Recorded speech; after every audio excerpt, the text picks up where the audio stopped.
Bienvenue à votre émission de décryptage de l'actualité culturelle, Culture Express. Au sommet pour cette semaine, nous allons parler en actualité culturelle de la journée culturelle burkinabé en Italie, la diaspora en Allemagne qui bouge sur le plan culturel. La tournée de Amity Meria au Canada, la sortie du prochain album de Des Altino. En prestation acoustique, nous serons avec l'artiste Zabda. En invité, nous serons donc Monsieur Traoré Seydou Richa, PDG de Seydoni. Donc il est également président de la Prodem. Avec lui, nous allons parler donc de l'industrie culturelle. Pour en parler avec moi, Sir Païm Ouetraogo, il est directeur de publication de Info Sciences Culture. Oui. Bonjour. Bonjour Marius. Oui.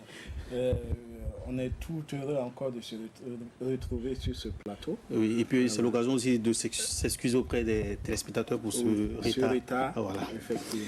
Moumouni Yerbanga, il est journaliste à Radio Jeunesse. Bonjour. Bonjour Marius et bonjour aux fidèles de la télévision nationale. Voilà. Jérôme Bationo de Studio Yafa, bonjour. Bonjour Marius, bonjour à tous les téléspectateurs. Un plaisir de se retrouver encore ce week-end. Et puis le constat qu'on fait, c'est que pour cette semaine, l'actualité culturelle au niveau de Ouagadougou, il n'y a pas grand-chose à se mettre vraiment sous la dent. Ça commence aussi avec la pluie. On sait lorsqu'il pleut, bizarrement à Ouaga, c'est pas la bonne période. Par rapport à Bobo Dioulasso qui bouge. Oui, Bobo eux, ils ont toujours exploité ça. Paradoxalement, il pleut. Oui, et je pense que ça ne semble pas les démotiver, hein, parce qu'ils ont l'impression que, en fait, il est arrivé des moments où même le public est déjà informé qu'en cas de pluie, le lendemain, bon, il faut se retrouver au même endroit pour le show. Voilà. Et bon, de plus en plus, il y a des salles couvertes. Maintenant, comme le palais de la culture, voilà, et donc...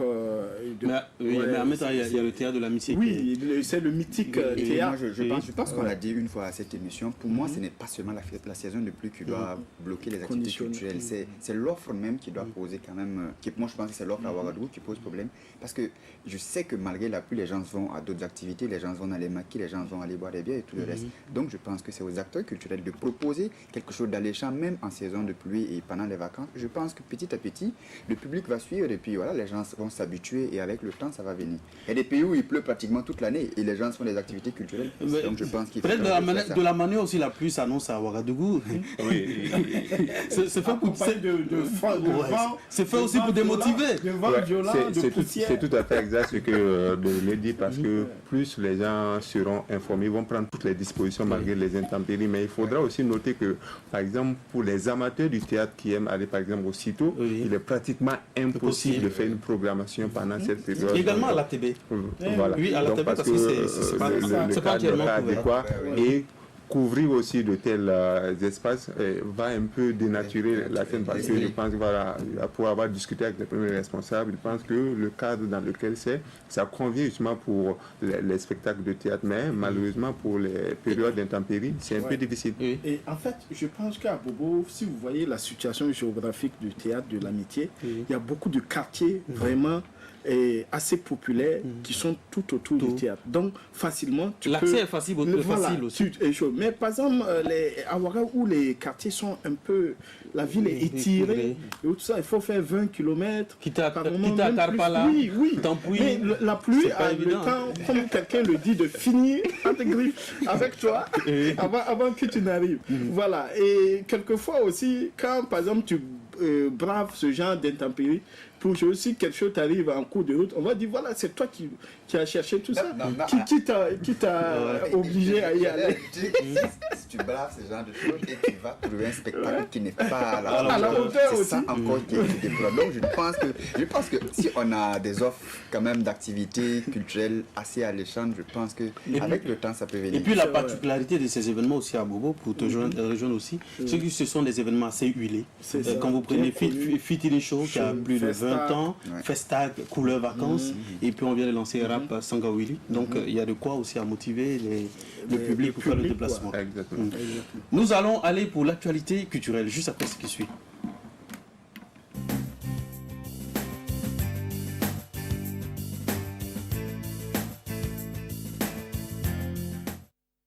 L'association des ressortissants de Niago en Italie présente ce soir à Brescia, en Italie, la journée culturelle burkinabé, avec comme artistes invités Salif Ouidga, Maria Bissongo, Ashley, Mr. Melo et Agozo. Donc il faut dire quand même qu'au niveau de la communauté burkinabé vivant en Italie, comme aux États-Unis également, ça bouillonne, ça tourne. Et également au niveau de l'Allemagne, les choses sont en train de venir pour dire que cette diaspora-là, véritablement en train de faire quelque chose. Je pense qu'à la longue, ça va porter fruit forcément. Et c'est à l'honneur de Bissa, c'est que ça ne pas. Ah, il n'est pas content. Voilà, mais bon. Avant l'émission, ça me faisait bizarre. C'est vraiment c'est une belle initiative. Et ce que j'ai noté pour cette édition, on a vu qu'il y a eu un accompagnement en plus des artistes qui vont partir. Il y a eu un communicateur qu'on a dépêché spécialement de Ouagadougou pour aller présenter l'événement. Je pense que c'est quelque chose qu'il faut saluer parce que d'habitude on voit que... oui, mais à l'image aussi de Faso d'Anfani, où il y a Alino qui va, je pense qu'il y a un autre événement en Italie où il y a Zopito également qui fait le déplacement. Donc de plus en plus, il y a cette aussi exploitation donc, des ressources au niveau donc, de la communication qu'on exploite. Et ça, c'est une très belle chose. Et en plus de la prestation artistique au niveau de la communication, si à cet apport-là, ça apporte un plus justement à la culture burkinabé. Ok. Ça bouge du côté de la diaspora en Allemagne sur le plan culturel. Festival, nuit culturelle pour présenter le potentiel culturel donc, du Burkina. On peut citer entre autres le festival Kenako, le Jamtan Festival, la nuit culturelle du Burkina Faso qui s'est tenue donc le 15 juin à Berlin, le Faso d'Anfani Fashion Tag à Hambourg, c'était le 8 juin, la journée de l'Afrique à Berlin. Communication et exposition des mets burkinabés. En attendant, bien sûr, la nuit de diaspora talent. La nuit des talents de la diaspora qui effectivement est prévue pour le 19 octobre. Qui est très attendu. Qui est très attendu du côté de l'Allemagne. Oui. Et je voulais préciser, Jamtan, c'est en Autriche. Bien sûr que c'est la communauté allemande voilà, pour la langue. Voilà, mais c'est en Autriche. Okay. Et puis ce sont des informations qu'on a reçues de la part du conseiller culturel à l'ambassade du Burkina Faso à Berlin, M. Bourema Bari. Okay.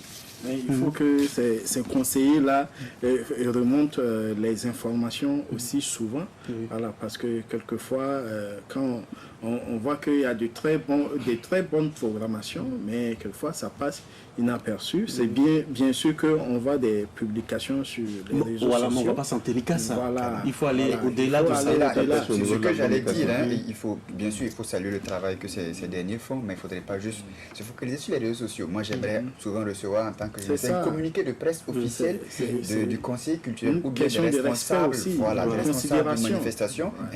Un communiqué de presse, ça va donner plus de crédit à ce qu'ils font, et je pense que c'est un peu plus aussi le respect qu'on va accorder aux médias qui sont au niveau national. Et ça salue néanmoins. Oui. Notre diva, Amity Meria, actuellement en tournée au Canada. Le 6 juillet, elle était au festival Afrofest de Toronto. Le 13 juillet, ce soir au festival Les Voix du Faso à Montréal. C'est ce soir également où il y aura Abibou Savadogo. Et puis 19 et 20 juillet à Afrotest in Halifax. Le 27 juillet à la fête du soccer à Chicoutimi. Ça bouge pour elle. Amity, c'est depuis 2014 qu'elle a fait sortir un album. Ça fait 5 ans. Mais bien sûr. Et ça tourne. Hein. Mais bien sûr, je disais que en fait, quand on a du talent, il faut aussi se dire que c'est important de construire en tout cas un bon circuit, un bon réseau, et le carnet d'adresse c'est quand même important. À Amity, quoi qu'on dise, quand même, c'est une qui a une tête bien pleine. C'est une diva. Bien sûr. Donc, elle sait vraiment, se construire sur le plan relationnel. Voilà, elle a construit ce réseau qui lui permet, en tout cas, même si côté discographie, les albums ne tombent pas tous les ans ou tous les 2 ans, quand même de pouvoir faire preuve de son talent, parce que c'est une aussi qui est très bien en live, donc elle peut vraiment, que ce soit en a cappella ou bien avec des artistes derrière, à l'arrière, comme on dit, c'est vraiment du bon, quoi. Et puis elle a des tubes quand même. Voilà, bien sûr. Je pense qu'en plus de 20 ans de carrière, quand même... Il ne faut pas la mettre au garage, quoi. Voilà. En plus de 20 ans de carrière, je pense que c'est quand même c'est légitime. Hein. Et aussi quand on sait quand même qu'il y a un certain capital sympathie, quand même qu'elle traîne. Et aussi, Amity Meria, quand on va voir ceux qui aujourd'hui l'invitent à travers le monde, c'est des gens que l'on connaît depuis longtemps au Burkina, qui sont partis avec avec ces beaux souvenirs de Amity Media. Donc, pour ces derniers, l'inviter à participer à ces manifestations, c'est revivre encore ces moments et aussi être toujours en contact avec le Burkina. Et je pense que beaucoup d'autres artistes comme elle pourraient profiter de cela et se lancer au niveau de la diaspora. Oui, tout à fait. Et je pense que quand on a le talent, on n'a pas besoin forcément de faire sortir une production discographique pour tourner, parce que la preuve, on a déjà reçu il n'y a pas très longtemps un artiste sur ce plateau qui a tourné partout et n'a pas encore d'album. Voilà, qui faisait dans le jazz, il y a le talent. Et je pense que ça profite ou ça bénéficie plus ou moins à certains artistes, notamment qui concourent pour les Condé, parce que Amity Media, si elle fait sortir un album, c'est sûr qu'elle a un potentiel s'arranger donc pour les Condé d'or. Et puis sur le plan national, elle tourne beaucoup également. C'est ça. Et en fait, ce qui est intéressant, c'est comme on dit, ça dépend de la musique aussi, de ce qu'on fait. Parce qu'il y a des musiques, ça veut dire, qui arrivent à traverser le temps. Mais si c'est de la musique fast-food, justement, c'est ça. Voilà, c'est pas évident. Et justement, et ça veut dire quand vous avez une telle musique, eh ben, les enfants de peut-être les années 80, les jeunes de maintenant, les anciens des années 60, etc. Ça regroupe beaucoup de générations. Se sentent vraiment à l'aise, quoi. Donc c'est ça aussi l'avantage. Et il faut que, par exemple, nos artistes puissent travailler dans ce sens-là, que de nous servir quelque chose, des galettes rapidement qui se refroidissent. Oui, mais en même temps, si on ne va pas demander à tout le monde d'être dans ce genre musical, on doit accepter tout le monde. Non, mais il y a des artistes comme les Amity Media, ils ont accepté de prendre tout le temps qu'il faut pour faire sortir quelque chose de potable. Voilà. C'est-à-dire, ce n'est pas juste pour faire sortir, pour qu'on dise Amity Media a fait sortir un album. Et dans l'air du temps. Quand ils font sortir quelque chose, c'est que c'est le fruit de mais en même temps, il y en a aussi qui sont dans la dynamique showbiz, ils font de la musique fast-food, rapide, ils ont aussi leur place. Oui, tout à fait, mais c'est genre de musique. L'année prochaine, il va falloir qu'il fasse sortir quelque chose aussi. Donc, c'est vrai que c'est lourd, exactement. On va partir pour une autre actualité culturelle. Donc, la commune de Fara a abrité le 5 juillet la finale de la première édition de CISAC, compétition interscolaire des arts et de la culture des ballets. L'édition a connu la participation effective de 8 établissements et des 2 communes. Ce sont le lycée départemental de Pora, le lycée privé François d'Assise, le lycée départemental de Fara, le lycée privé d'excellence, le lycée privé Saint-Césaire, le lycée de Toné, le CEG de Kabourou, le CEG de Tomé. Les candidats ont rivalisé en ballet moderne, ballet traditionnel, playback, théâtre. Thème grossesse en milieu scolaire, slam. Thème l'incivisme au Burkina Faso. La compétition est l'œuvre de l'artiste et musicien Binabié. C'est quelque chose qui est à saluer parce qu'au-delà de Ouaga, Bobo, Koudougou, on fait bouger aussi les choses quelque part et puis de là peut naître donc des futurs talents. Surtout pour les activités adressées aux scolaires. Ça saluer. C'est un vivier qu'il faut exploiter et je pense qu'au Burkina Faso, certains artistes qui aujourd'hui sont quand même dans l'air du temps, ont commencé dans leur temps en France, comme on va prendre certains sous la Révolution, qui aujourd'hui font la fierté du Burkina Faso. On peut donc quand je même pense témoigner. Que et je sais que de toute façon, même à Ouaga, dans pas mal de lycées, il y avait des orchestres en son temps et dans les provinces également. Donc, je trouve que c'est dans les établissements même que beaucoup de choses commencent. Et puis, on suit un peu, c'est comme une échelle, on monte petit à petit pour vraiment vers une confirmation. Ce soir, ce sera la sortie du nouvel album de Desaltino, intitulé Beogo. Il reste donc dans le Huiré, le Warba et le Liwaga, et des feats avec Abibou Savadogo et Awa Boussim. L'artiste a travaillé avec 4 arrangeurs. Il est très attendu. C'est le 6e album. Oui, tout à fait. 13 ans. Oui. 13 titres, le 13 pour la sortie de l'album. C'est bien choisi. Et le titre de l'album, c'est Beogo. C'est très attendu. Il y a une communication spéciale autour de la sortie de cet album-là parce que traditionnellement, on laisse échapper quelques bouts et puis les gens écoutent. Mais cette fois-ci, je pense qu'il y a peu de gens, il y a eu peu de communication, il y a peu de vulgarisation par rapport au titre de l'album. On sait juste que l'album s'est intitulé donc Beogo et la date prévue donc c'est le 13. Donc, ce soir. Voilà, ce soir. Donc, on espère que ce qui est réservé au public là sera à la hauteur, mais connaissant l'artiste et le travail et le temps qu'il a mis, j'espère, j'ai de bonnes espérances qu'il va faire sortir quelque chose de potable. Moi, j'ai eu la chance d'écouter en tout cas. Voilà. Oui, il est revenu à ses anciens amours. Voilà, bon, bien sûr. Hein. Pareillement, je suis même étonné que Moumouni n'ait pas eu le son, parce que sur WhatsApp, je ne parle pas de moi personnellement. Le grand public, voilà, le grand public, oui. Sinon, en tout cas, quand même, les professionnels de l'information, nous avons eu quand même les titres sur nos WhatsApp, on a écouté, on a apprécié. Bon, on voit avec par exemple Awa Boussim, et ça veut dire qu'il va sur le terrain de Awa Boussim pour essayer de chanter, en tout cas sur le rythme, comme on dit, Djeka, et Bissa. Voilà, et c'est quelque chose de nouveau, et ça prouve quand par exemple un artiste arrive à s'adapter aussi aux autres genres rythmiques, ben, ça prouve que vraiment il y a simplement du talent à revendre. Donc je trouve que c'est une très bonne chose. Oui, c'est une bonne chose, et puis aussi on a beaucoup d'espoir que ce nouvel album va enfin, pour moi, je pense que c'est comme une sorte de plafond de verre qui existe pour des artistes comme des Altino. Ils sont là, ils sont arrivés à un certain niveau, mais depuis, ça stagne. Ils sont toujours à ce même niveau. Ils sont toujours à ce même niveau, et j'espère que cet album va lui permettre de casser ce plafond de verre et aller au-delà. Et une chose très... Aller au-delà, c'est-à-dire? C'est-à-dire aller au-delà du niveau dans lequel, auquel il est. Explorer d'autres marchés? Peut-être explorer d'autres marchés, et aussi... je pense qu'à un moment, il a perdu... Se réinventer. Il a perdu... moi, personnellement, à un moment, je n'étais plus trop fan de la musique qu'il faisait. Voilà, c'était un peu du fast-food, comme on parlait un peu tantôt. Et je pense qu'il va arriver encore à conquérir quand même certains qu'il avait perdus, et aussi aller au-delà. C'est quoi? Parce qu'il s'est approché de certains rythmes. Le featuring. Et on se rappelle ce featuring qu'il a fait à coup de millions avec Lady Pons. Voilà.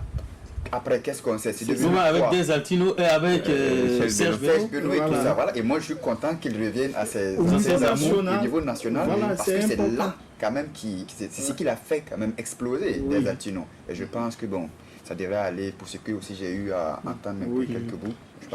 Il sera en compétition pour le Koundé et d'autres cérémonies de récompense. Cette année, ça risque d'être assez corsé, parce qu'il y a des albums aussi qui s'annoncent. On parle de Bill Kakura, qui est dans les Satin Block. On parle aussi de Smarty, et Milo, Ahmed Smani. Bon, on attend de voir. Moi, je pense que c'est vrai. Les Koundé, c'est bien vrai. Il faut, comme on dit, avoir cette légitimation.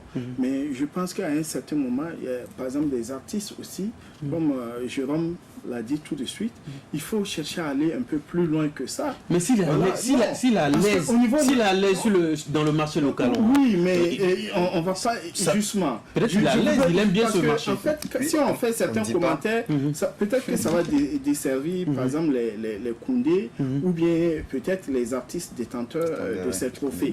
Moi, je pense, on a parlé tout de suite d'une musique, par exemple, qui traverse les générations, le temps. Voilà, intergénérationnel. Donc, il faut vraiment travailler pour inscrire cette musique dans ce sens. Ça veut dire pouvoir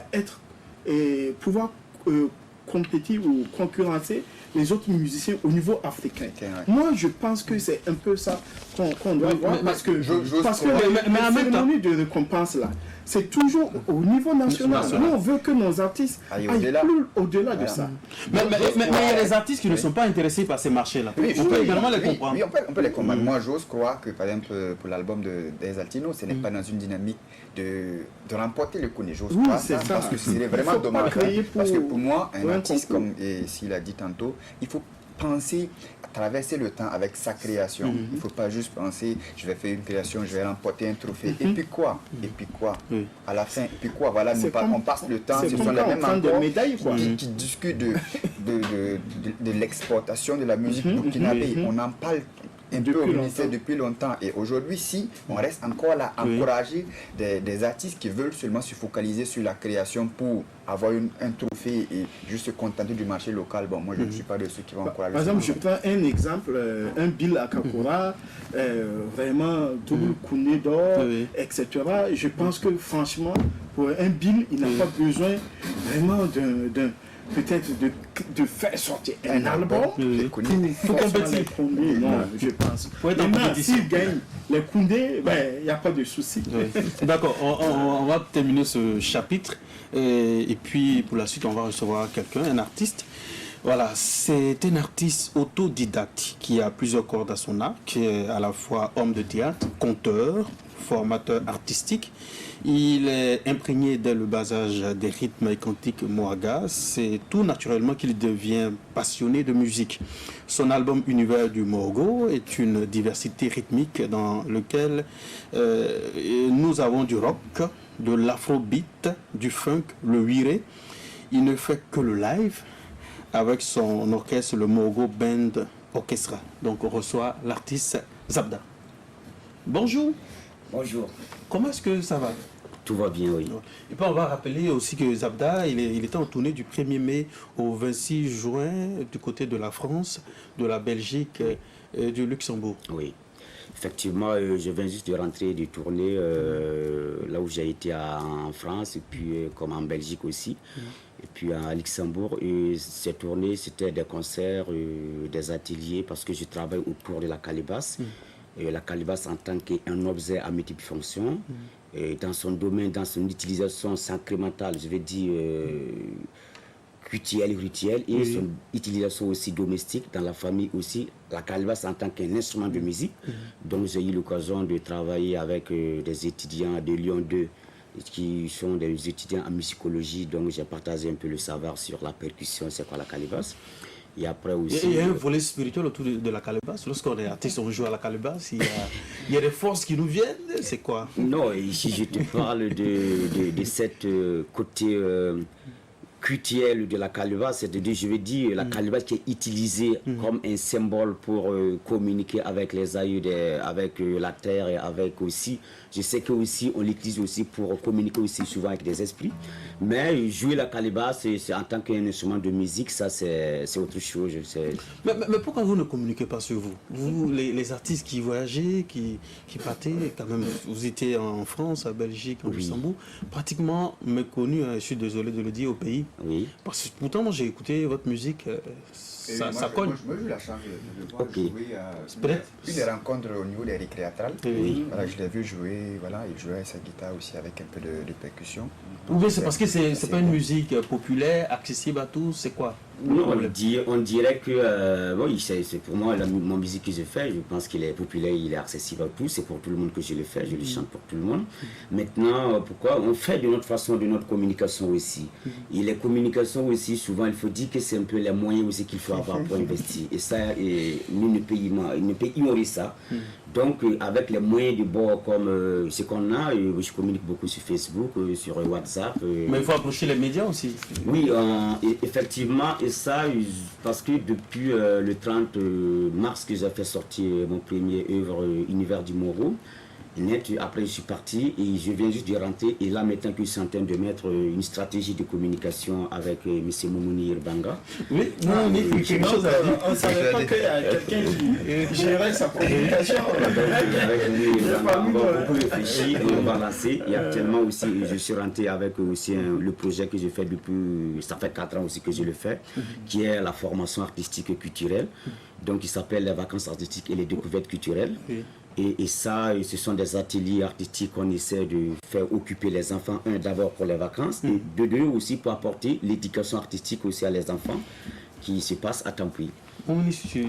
Tu dois nous parler de l'artiste? Oui, tout à fait. Je pense que, comme tu l'as dit, c'est un concert. Il y a beaucoup d'artistes qui sont un peu dans la même gamme que Zabda, mais qui tournent beaucoup, mais qui on communique pas assez. On en a parlé, donc c'est dans ce sens que l'artiste, on a eu un entretien et on a décidé justement de faire de telle sorte que leurs différentes actions, leurs différentes tournées puissent être connues. La preuve, la dernière fois, on a reçu le premier responsable de l'UNAFAC qui organise souvent des masterclass autour donc, des instruments au profit donc de ceux qui sont pensionnaires donc de l'INAFAC. Il a dit qu'il serait intéressé par exemple par l'atelier autour de la calebasse que Zabda a donné à Masterclass à Lyon. Donc ce sont des compétences nationales qui profitent ailleurs. Donc il faudra qu'on travaille, qu'on communique autour d'eux pour qu'ils puissent également mettre leurs compétences au profit des Burkinabés. On va l'écouter en musique, oui. Moi, je voulais juste poser une question, parce que aussi c'est l'accès aussi à ces artistes-là. Il arrive que, bien sûr, ils vont en tournée au niveau international, ils arrivent à rencontrer des gens. Mais au niveau local, ici, j'ai souvent l'impression qu'ils sont dans leur bulle, dans leur monde à eux. Ils ne vont pas au contact de certains acteurs qui pourraient être intéressés par ce qu'ils font. Donc, il y a peut-être lui aussi. Il y a peut-être un peu de ça aussi. Justement, moi, je pense que je l'ai vu au Récréatral où j'ai géré la communication, mais je pense que le réflexe peut-être ne lui est pas venu de venir au moins voir le grand frère et dire ah je fais ça. C'est un peu ce genre de réflexe qu'il faut cultiver, parce que même les Alpha Blondy là, ils sont partis voir des aînés et tout ça, et on les a découverts. Approcher les médias. Voilà, il faut approcher, n'ayez pas peur. Voilà. Et si on tenait compte uniquement justement des aspects financiers, il y a beaucoup d'artistes qui n'allaient pas émerger. Et je sais que Floby, par exemple, le commandant Papus l'a pris, venir à l'observateur, dire ah, écoute si, je te confie mon petit, et tout ça, voilà. Aujourd'hui, on est tous fiers. Voilà, on est tous fiers que quand même cet artiste-là en tout cas est bien connu. Donc, on espère que beaucoup vont aller dans ce sens. On va écouter Zabda.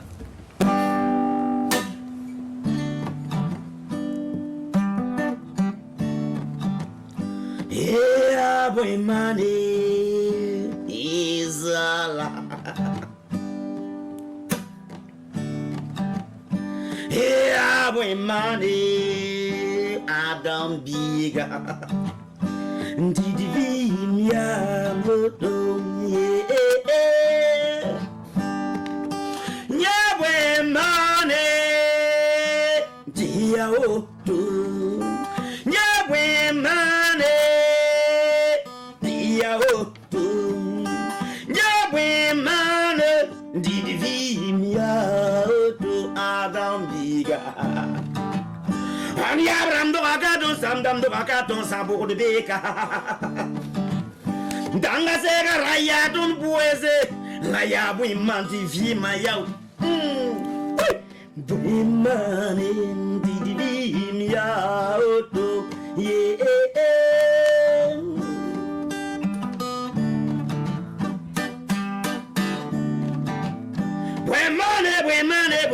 We money nizala. Yeah, we money. I don't biga. Didi mia oto yeah. Oui, Afrique sans repérer. Afrique mon Afrique. Afrique d'avançant des enfants, Afrique d'avançant ta culture, Afrique, on t'a toujours imposé un mot de vie, Afrique. Merci. Merci à vous. Bonne suite pour ta carrière. Le prochain spectacle, c'est quand? C'est où? Alors pour l'instant, mes prochains concerts, ça sera début octobre, que ça sera à l'Institut français qu'on va essayer de faire. Et là, actuellement, ce que j'ai comme activité, c'est les pas d'ici, les vacances artistiques et les découvertes. Au niveau de l'INAFAC? Oui, non, pas de l'INAFAC, mais ça, c'est au niveau du Temple. J'ai organisé ça avec mon association, avec les amis pour merci bien. Merci. Merci à vous, merci beaucoup. Et bon courage. Oui. Merci non, beaucoup. restez assis. Voilà. Allez, on va, juste après ce qui suit, on va aller pour le prochain invité.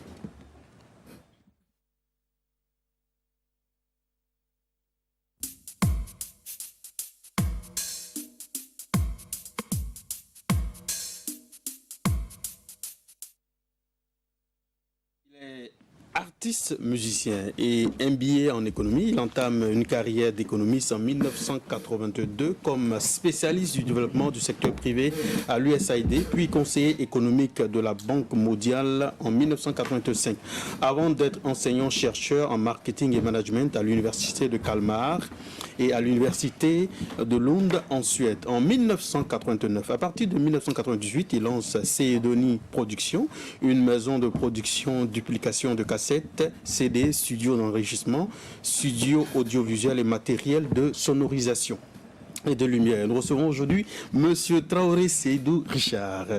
Bonjour PDG. Voilà, bonjour. Je dois vous appeler PDG, Richard ou l'artiste? Pour moi, il n'y a aucun problème. L'homme de culture, bon, c'est un casse-tête. Certains m'appellent doyen. Alors donc, bon, ici, bon, je suis là donc, en tant que quelqu'un qui sait quelque chose de l'industrie culturelle. Donc, voilà. Donc avec vous, on va parler d'industrie culturelle, voilà. De ces données, de l'actualité culturelle. Voilà, voilà. Comment se portent ces données? Actuellement, ces données se portent bien. Contrairement à ce que j'entends, ces données est toujours là. Parce que j'ai appris, c'est parti, c'est pas là. Et pourtant, les mêmes personnes qui disent que ces données a fermé viennent nous voir pour leur festival, pour louer la sono et la lumière. Il y a un problème. Et donc, ces données est là et ces données continuent à produire. La dernière production, c'était justement dans la lancée donc, de l'actualité. L'album par Solo Dia et Dico Fils, où il y a eu cette chanson de parenté à plaisanterie. Et justement, c'était pour aller justement dans le sens des instruments que nous avons en Afrique pour la cohésion sociale. Et après cet album, on les a fait jouer au festival Moria qu'on a organisé à Bobo. Alors, donc, en résumé, ces données est là. Maintenant, si vous voulez qu'on aille sur les différentes activités de ces données, on peut revenir. Les gens le disent, je viens parce qu'en 2012, il y a eu il y a eu le plan de relance de ces données, et puis avec à la clé 20 artistes qui devaient donc être produits. Il y a eu beaucoup de bruit autour, et puis après, il y a eu silence radio. Donc peut-être c'est pour ça que les gens se posent. Avec ton problème des 20 artistes, là, comment tu fais la liaison? C'est 20 artistes alors. La dernière fois, tu as parlé, tu as dit 20 artistes. C'est une habitude. Bon, d'accord. Bon, disons, très bonne question. En fait, je suis rentré de Suède, où j'ai fait 25 ans. Bon, quand je dis j'ai fait 25 ans en Suède, c'est un peu l'expérience du diaspora.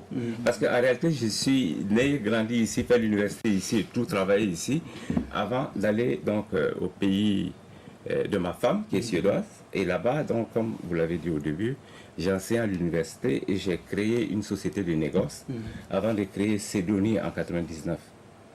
Maintenant, je suis rentré définitivement en 2011. Bon, ça peut ne pas paraître moi, parce que quand je suis quelque part, on sait que je suis là. Bon, je suis discret, je suis... Bon, si tu ne me vois pas dans Faso Academy à la télé ou dans les choses où on m'invite, peut-être ce soir chez Del Atilo, parce que j'ai une invitation. Bon, des choses comme ça, je suis un peu retiré. Bon, sinon, j'ai décidé pour relancer les activités de Cédoni. Pourquoi relancer? Parce qu'en 99, quand on est arrivé, on sortait 4 albums par an. Et certains de ces albums, je les ai sortis en tant qu'artiste. Donc il y avait les Comporé Youssouf, les Georges Vidrago, et beaucoup d'autres artistes. Mais c'était 4 par an. Avec Cédoni, il y a eu plus d'une centaine d'albums d'artistes burkinabés, d'un coup. Les Vitalo, les Georges Vidrago, tout quoi, d'un coup. Et puis ensuite, il y a eu jusqu'à 300 autres albums à l'international parce que on a payé 25 millions à Silla Productions pour avoir la licence de produire légalement les musiques guinéennes. On a payé 25 millions à Sonodis donc pour avoir la variété. Et ensuite, on a payé donc... NES Musique, JPS... Voilà, JPS qui est malheureusement décédé. Et JPS, c'était tous les Congolais, le Kofi Olomide. Donc, Cédoni, ici, pouvait te sortir... Bon, la sortie, en réalité, plus de 5000 albums. Oui. De Ça, cette c'était un façon. peu avec votre usine Alors donc, de parce que quand il parle de relance, c'est pour dire pourquoi relance et pourquoi c'est pas pareil.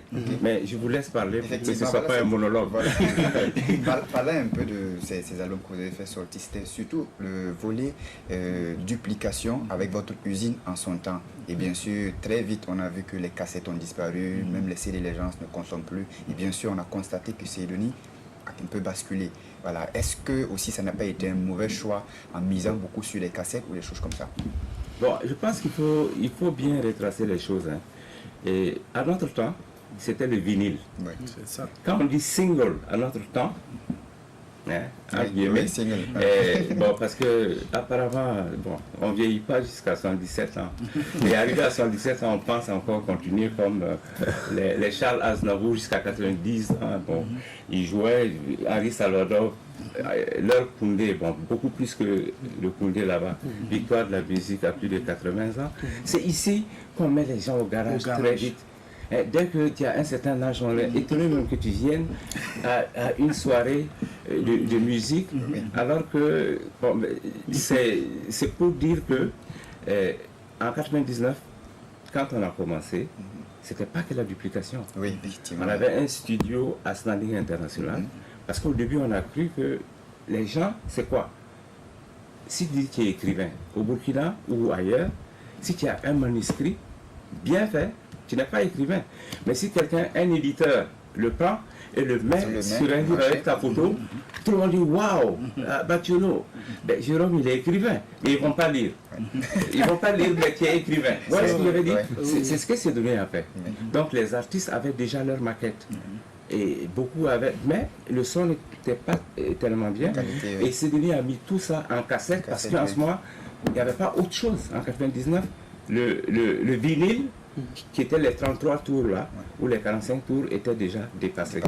Et donc, je peux dire que le Burkina a raté l'entrée dans la musique en vinyle. C'est pourquoi nous étions en retard. Donc, les autres, Mali Cassette, non, je viens à ce que vous avez dit.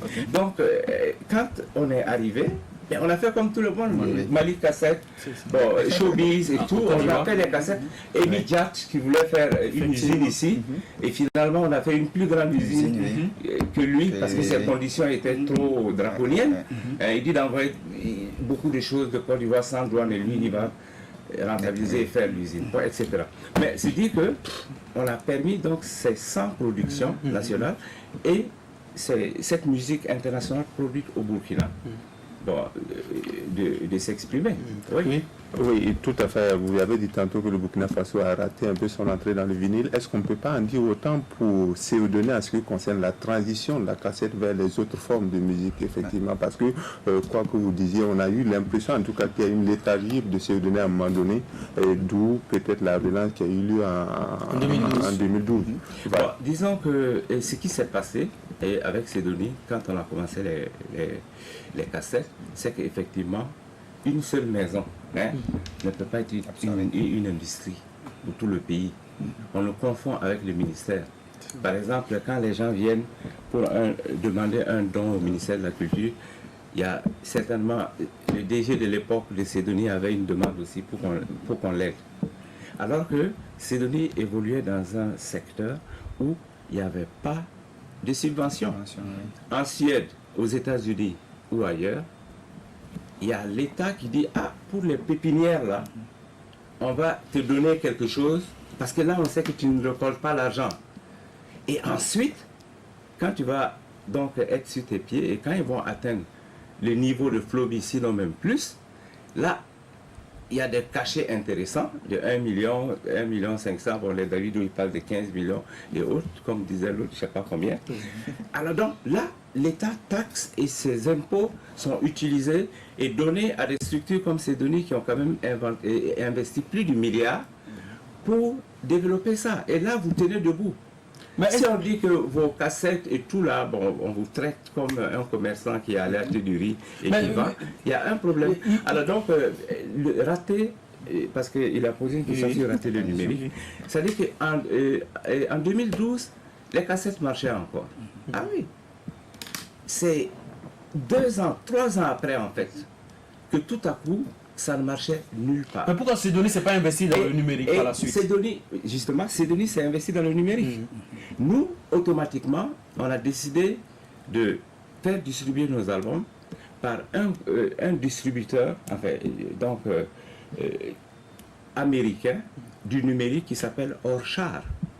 Et donc les disques de Alif Naba, vous trouvez dans Orchard. Vous arrivez à rentabiliser? Vous arrivez à rentabiliser? Vous arrivez à rentabiliser? Mais je finis. Donc, ce qui se passe, c'est quoi? On a viré au numérique, mais le problème, c'est qu'ici, on est encore en retard. Il n'y a pas beaucoup de gens qui avaient des plateformes. On n'a pas beaucoup de choix. Donc, quand on met la musique burkinabé qu'on avait dans notre catalogue, dans une plateforme étrangère, américaine, où il y a les majors comme Sony qui sont venus d'ailleurs. Pourquoi Sony vient maintenant? Pourquoi Universal vient d'arriver? C'est qu'il y a un vivier que malheureusement nous, on a aidé à créer ensemble avec tous les acteurs et le ministère de la Culture. Et puis c'est quelqu'un d'autre qui risque de récolter. Maintenant, nous, on a une plateforme de distribution numérique qui est en train d'être mise en place à côté. Mais est-ce que Sidonie ne doit pas travailler à être compétitif aussi, hein? Mais c'est pas ça. C'est une question de technologie. Moi, par exemple, je suis allé sur Internet, je voulais voir s'il y a un site de Sidonie Production, je n'ai pas trouvé. Ah si, il y a un site. J'ai trouvé Sidonie.com, j'ai trouvé Sidonie.com et j'ai cliqué dessus, c'est noir, ça ne passe pas. Donc c'est que, voilà, même côté technologie, c'est possible. Moi, je pense que, en fait, à la décharge du PDG, c'est comme on dit, ça c'est l'œil aussi de l'entrepreneur que je suis. Ça veut dire que, et par exemple aussi, pour avoir évolué dans le domaine de la musique aussi, il faut reconnaître que les investissements en matière musicale, c'est très lourd. C'est très lourd. Alors, donc si vous, par exemple, vous avez visité les studios de Sidonie en son temps, pour voir vraiment le matos qui était là-bas, vous voyez, quand vous voulez passer d'un point A à un autre point B, ça va vraiment vous demander en tout cas beaucoup de fonds. Alors que il faut aussi qu'on reconnaisse que l'environnement, voilà, justement, que l'environnement, il faut qu'on le dise, l'environnement dans lequel Sidonie et bien d'autres structures sont arrivées, c'était pas ça. Voilà, vous allez voir que par exemple pour le son, pour une manifestation au niveau national, on va donner peut-être 5 voire 10 millions à Sidonie.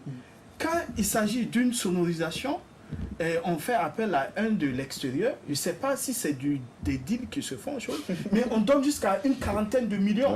Mais est-ce que vous pensez qu'on peut construire en tout cas une économie de cette manière et permettre aux structures nationales de pouvoir aussi facilement faire cette transition? Non, justement, je vais poser une question. Est-ce que la forme de société aussi, SA, est-ce que c'est tenable dans l'industrie de la musique? Moi, je pense qu'avant de répondre à ça, je vais finir avec ce que Yerbanga disait sur le côté transition.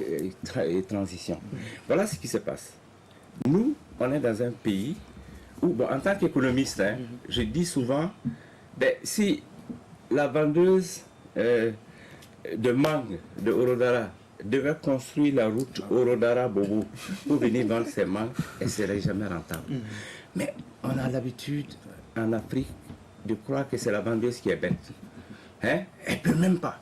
Mais non, mais c'est idiot même de chercher à culpabiliser les gens qui font au moins quelque chose. Alors que en économie, sur le plan keynésien, c'est l'État qui s'occupe de la formation. Nous, on a formé nos ingénieurs et après ils ont formé. Il n'y avait que 5 studios quand on commençait à plus de 250, mais cet effet économique est un boom. On ne voit même pas ça. Mais on voit, qu'est-ce qu'il fait maintenant là? Est-ce qu'il s'en sort? Parlons de la SA. Non, mais il faut dire, donc pour aller sur le fait que ici, pour passer à la transition numérique, il nous faut la fibre optique. Bien sûr. La ministre de l'économie numérique est en train de se battre. On voit tous les jours. On voit qu'au niveau du ministère du Commerce, on en parle. Mais Il n'a pas encore l'autorisation nationale. C'est pas l'autorisation, ça dit que maintenant, si je fais sortir un album, maintenant ça a changé. Ce n'est plus les grosses maisons comme Sidonie qui font des disques. Chacun fait autoproduction. Ce qui est grave. Parce que avec 500 000, 1 million, il fait un album. Et il va aller rencontrer quelqu'un en Côte d'Ivoire qui a fait son album à 2 ou 3 millions, en Suède qui a fait son album à 5, 10 millions. Et ils sont tous sur le même marché mondial. Il y a un problème. Donc, ce n'est pas de ma faute si les 1000 milliards qu'il faut pour réellement couvrir tout le Burkina, pour que quand tu veux télécharger ma chanson, et la chanson de mon artiste, tu peux le faire et payer. Donc moi j'encaisse. Mais ça tourne, même si tu mets des gigas, parlons de la... ça tourne. Donc, dit que c'est Sidonie qui a raté la transition. On va parler de... On va parler... Il y a des gens qui ne savent pas que l'infrastructure n'est même pas là. On va parler de la forme de la société. La forme de la société n'est pas responsable de ça. Pourquoi? Parce que ce qui s'est passé, c'est quoi?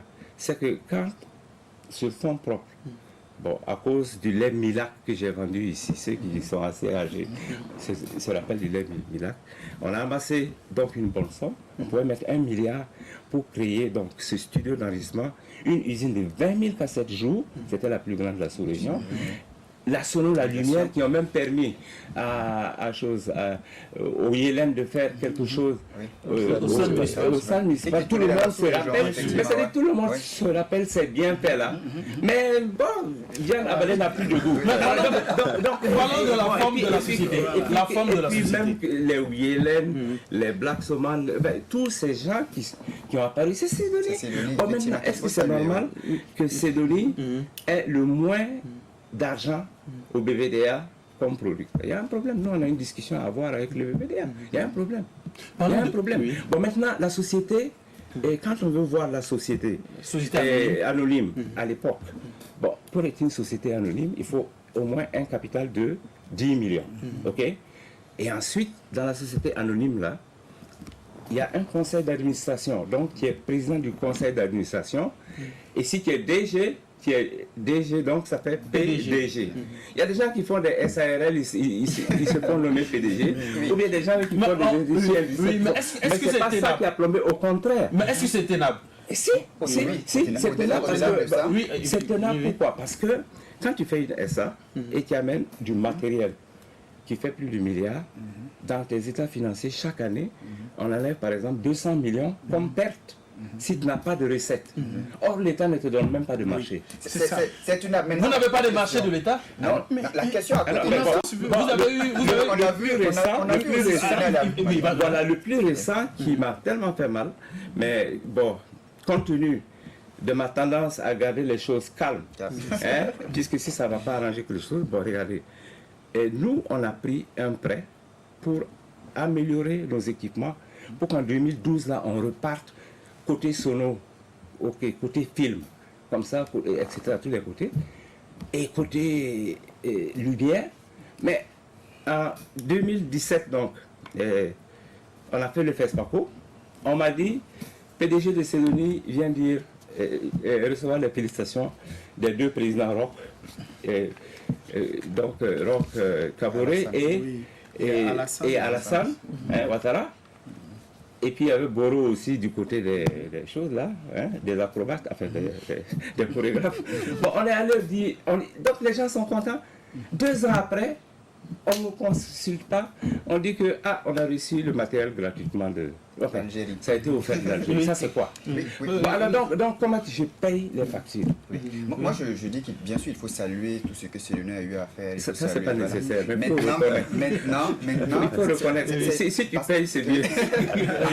Paye un album, paye. À côté de ça, il faut se demander aussi s'il n'y a pas eu un problème de gestion. Parce qu'on avait ensuite eu Sidonie Burkina, ensuite eu Sidonie Mali. Par la suite, on sait qu'autour de ça aussi c'était une entreprise familiale, si on peut le dire ainsi. Est-ce qu'il n'y a pas eu de problème de gestion aussi qui ont contribué? Bien sûr que l'environnement n'était pas favorable, mais est-ce qu'il n'y a pas eu des problèmes de gestion aussi qui n'ont pas permis à Sidonie de grandir et d'être Sidonie comme... On peut en parler rapidement parce qu'on est vraiment pris par le temps. D'accord. Alors donc il n'y a pas eu, il n'y a pas une seule société qui n'a pas de problème de gestion. Parce qu'on continue à rectifier chaque fois. Il faut instaurer aurais des manuels de procédure pour dire il n'y a pas 100 000 qui sortent. Si c'est au-dessus de 100 000, ils font un chèque.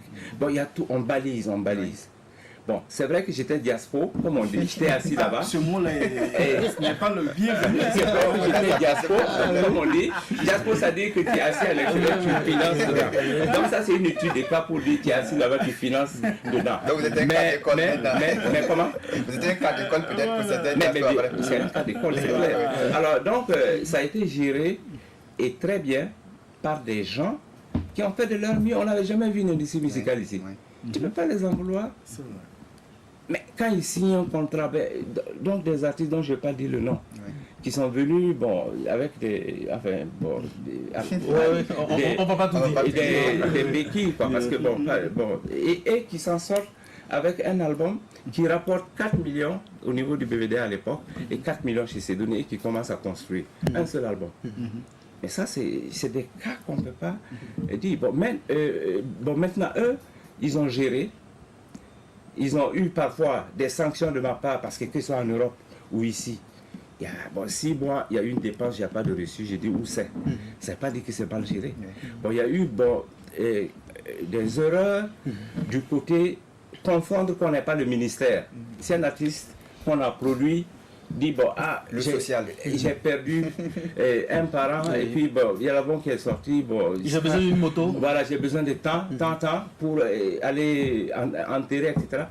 C'est très difficile pour eux qui n'ont pas souffert pour avoir l'argent nécessairement. S'il n'y a pas des barrières, de ne pas subvenir. Mais c'est intéressant quand cette même personne peut nous rapporter plus. Vous voyez ce que je veux dire? Alors donc là-dessus, bon, c'est pas ça qui a posé le problème. Mais ça fait partie quand même. Mais il y a un peu de ça de toutes les sociétés. Ok, on y va. Moi, j'aimerais savoir, puisque là, on parle d'industrie culturelle.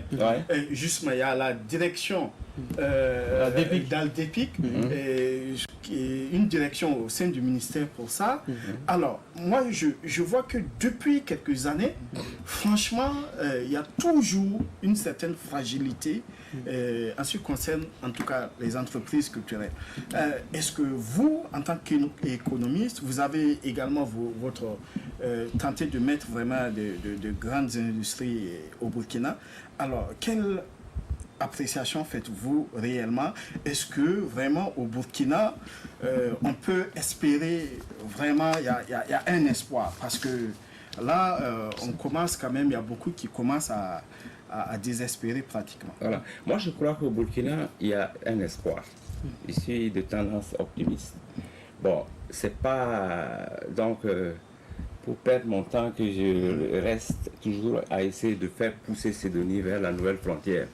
Bon, pour renouveler la nouvelle équipe et penser les 30 ans à venir, etc. Bon, mais il faut le dire, et contrairement à ce que les gens croient, il y a beaucoup de candidats qui sont trop rapides, trop gourmands. On prend par exemple, on a essayé, j'ai même renvoyé des frères et sœurs, renvoyé. Et il y a un cousin, même un neveu qui m'a amené à l'inspection. Vous pouvez croire ça? Ah oui. Alors donc j'ai renvoyé, j'ai remplacé, et c'était tous des gens qui n'étaient vraiment pas de la famille. Mais qu'est-ce qui s'est passé? Le nouveau DG vient me voir, il veut une voiture 4x4, il veut tant, il veut tant. Avant même d'avoir commencé à travailler, je lui donne tout ça.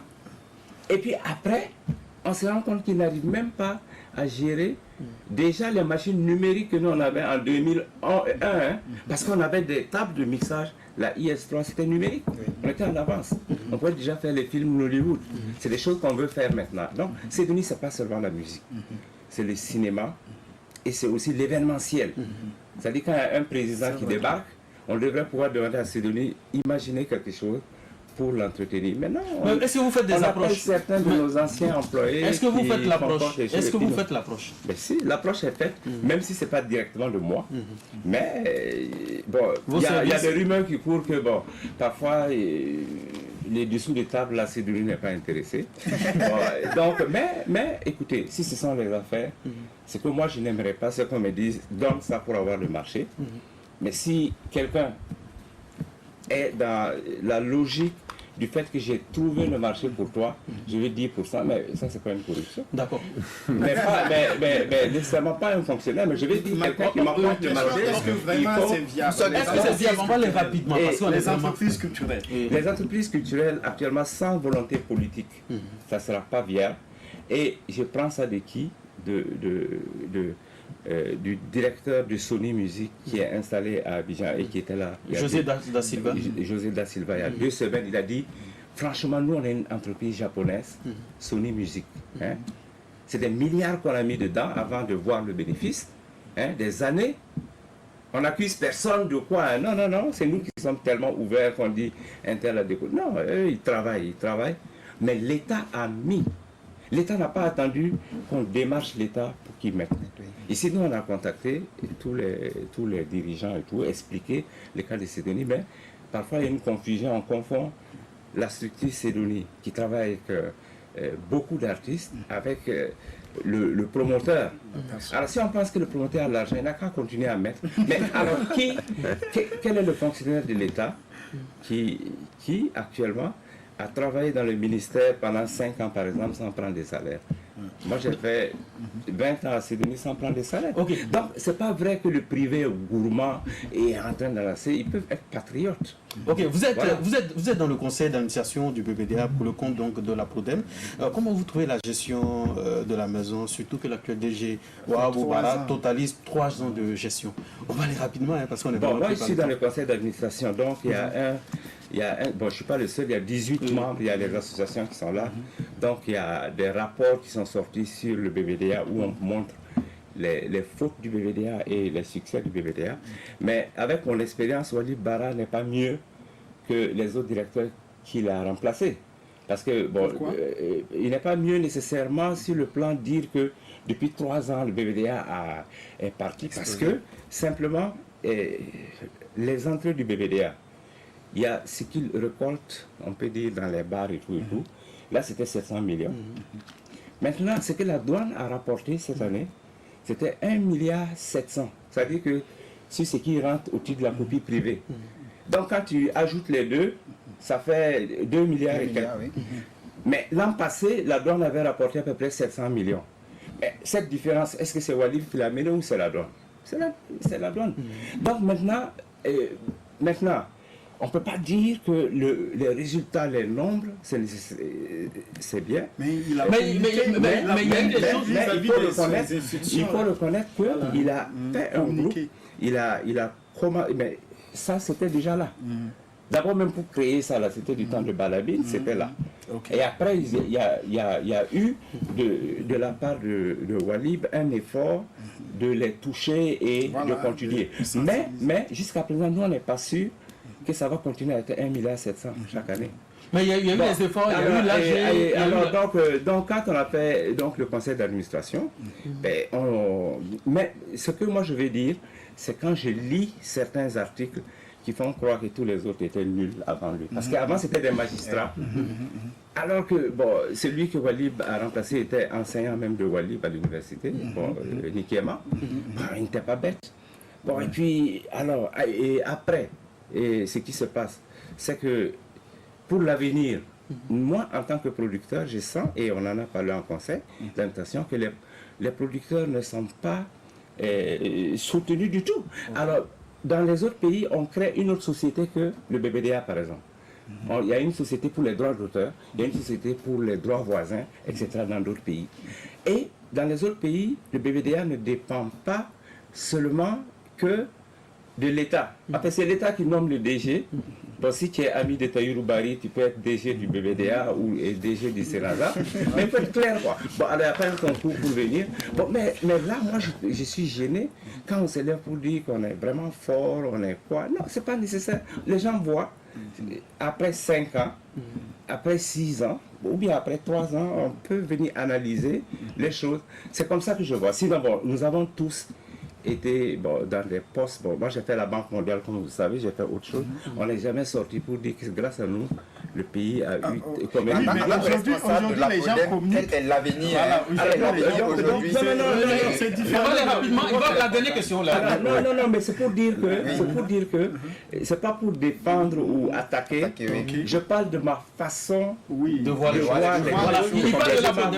La Prodem, vous êtes responsable de la Prodem. On sait que voilà, aujourd'hui, vous avez parlé des producteurs, de ceux qui sont dans la diffusion et tout le reste.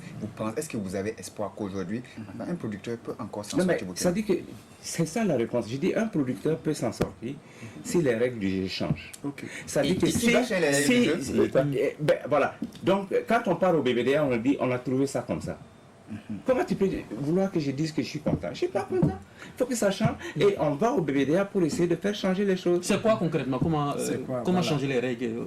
Non, mais la distribution est entre les auteurs, compositeurs et les producteurs. Là. Ça, il faut revoir. Bon, par exemple, on était dans un séminaire, les REMA, où ils ont parlé des ringbacks que les téléphonies donnent.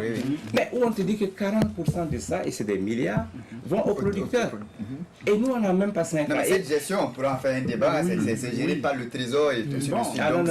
Non, au Kenya, c'est les rapidement. Il y a beaucoup de choses à dire. C'est pas le même montant.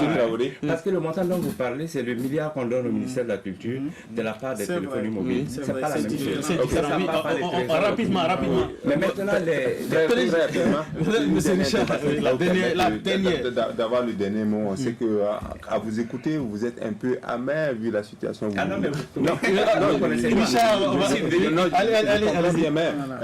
L'actualité, c'est aussi ce projet de Baobab d'or qui vous sera remis au cours de l'année 2019, qui est malheureusement pas une initiative donc, du ministère, mais c'est une initiative privée des jeunes. Et quel est votre sentiment par rapport à ça? On va aller rapidement. Premièrement, je ne suis pas amer. Je suis véridique. Mais peut-être pas aussi véridique que Balo. Il y a une différence quand même. Mais depuis mon enfance, je refuse de me taire et les choses qui se disent se font. Ça que je dis, c'est que je pense. On va aller au Baobab. Maintenant, pour le Baobab, ça a été une surprise quand les deux jeunes sont venus me voir pour dire ça. Et il peut témoigner, je dis vraiment, je ne me sens pas Baobab. Je ne me sens pas aussi grand, je ne me sens pas. Non. Et je sens même que si j'avais donc l'écoute au niveau du gouvernement et la volonté politique, on pouvait aller beaucoup plus loin. Pas seulement avec Sidonie, avec beaucoup. Merci bien. Merci bien. Le festival Mogoya, c'est quand? Ce qu'ils vont faire, bon, je ne sais pas encore. Bon, je vais me soumettre à leur organisation, mais c'est pas... Même, bon. Le festival Mogoya, c'est quand? La prochaine édition. En octobre. Merci. Ça peut étonner que quelqu'un... On va nous couper à l'antenne.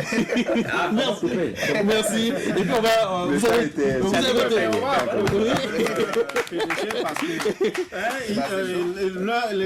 Le temps même n'a pas suffi. Vous avez été fait commandeur de l'ordre du mérite des arts, de la culture et de la communication en mars.